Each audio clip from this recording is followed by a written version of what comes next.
Now we want to find the limit as x goes to a particular value of x.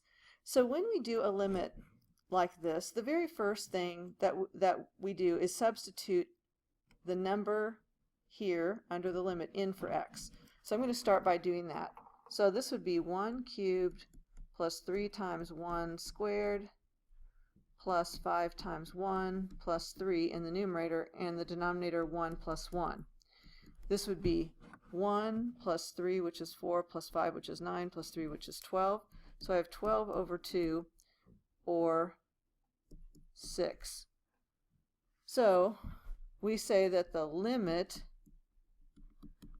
of f of x at x equals 1 is 6. Well, what does that mean? Let's just take a look at the spreadsheet that I have here. So let's imagine that we have a little graph down here, and on our graph we have x equal 1 right here, and up here we have y equals 6. 1, 2, 3, 4, 5, 6. So we've got this point right here on, and what we're saying is on my graph here, and I'm not sure what this graph looks like, but I think it kind of curves up at this point.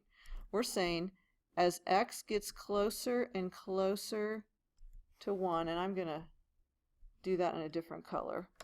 As x gets closer and closer to 1, y gets closer and closer to 6. So let's see this on the spreadsheet. Notice I started with x equal 0.5. So that would be over here, 0.5, and x equals 1.5. So I started to the right and to the left of x equal 1, and then I picked values that got closer and closer to 1 from the left and closer to 1 for the right. So 0.5, 0.6, 0.7, 0.8, 0.9, 0.95, 0.99, 0.999. I'm gradually getting closer and closer to 1 coming from the left. So that represents this arrow right here. And then I'm gradually getting closer to 1 coming from the right. 1.5, 1.4, 1.3, 1.2, 1.1, and etc. down till I've got numbers closer to 1 coming from the right-hand side. So notice what happens to y. So this is x, and this is y, and this is x, and this is y. So as x approaches 1, notice here I go from 4.2, 4.5, 4.8, 5.2, 5.6, 5.8, etc., and I'm getting closer and closer till when I get to 1, x is 6. But as I'm approaching 1, I see that y is approaching 6. So as x approaches 1, y approaches 6.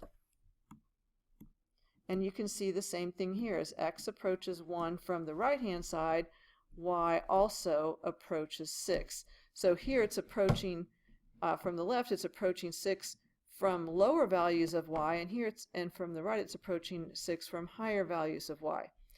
So this is a place where we just, if I were to graph this function, it would just be a point on the graph at 1, 6. So we say as x gets closer and closer to 1, y gets closer and closer to 6. Now mathematically we don't like to write these big long sentences, so basically we can just say x goes to 1, y goes to 6. That's, or maybe I should say as x goes to 1, y goes to 6. So symbolically that's what I'm saying.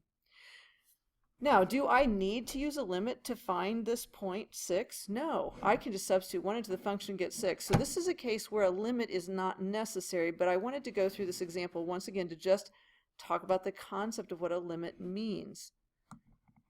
Okay, next example. I always start by substituting this value in for x in the function. In this case I have -1.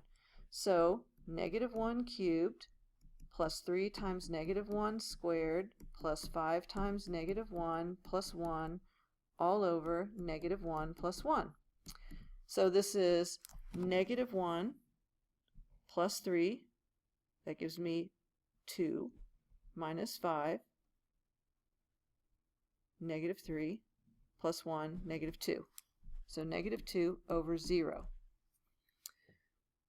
Now we talked about previously that when we have negative 2 over 0, this is called an infinite discontinuity.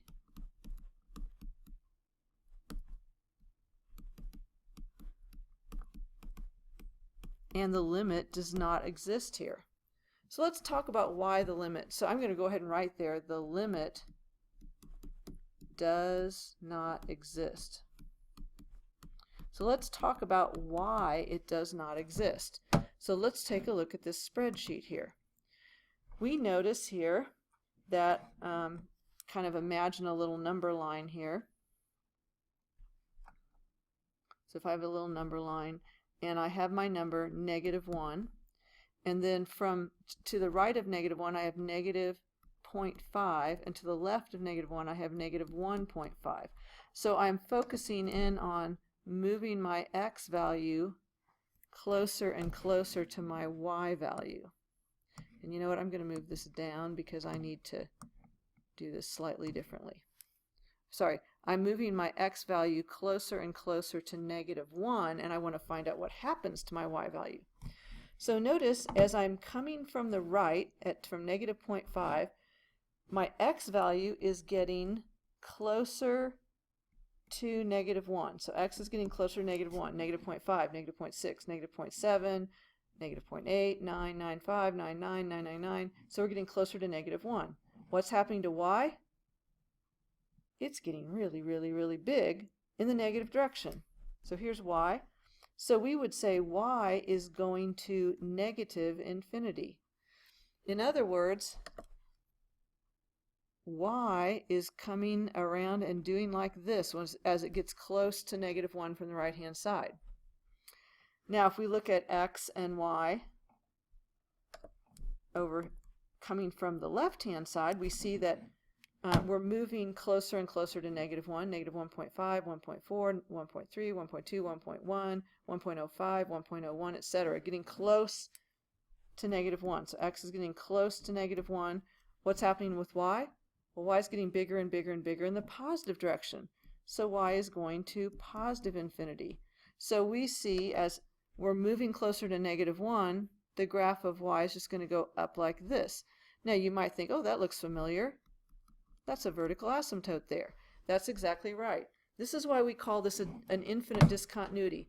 If I wanted to connect the y value to the left of negative 1 and the y value to the right of negative 1, connecting those 2 points they'd be an infinite distance away from each other.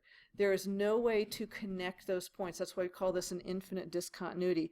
That means, and we also see that as x approaches, I'm not sure where I'm going to put this, as x approaches negative 1, y does not approach, didn't spell that very well, does not approach any particular number at all. Does not approach any particular number.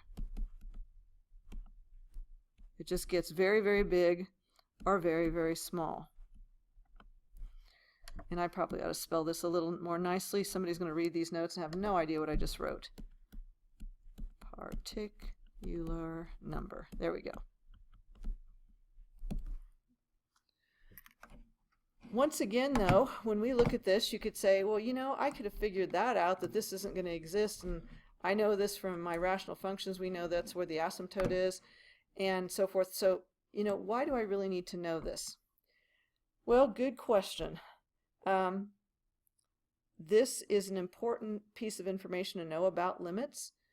This tells you that we have some places where limits don't exist, because it's really important to know when and when they do not exist, because limits are the basis for calculus. So I'm going to wait and defer the final example for one more video, because that's the most important limit. That's the one that we're going to use to develop a calculus concept.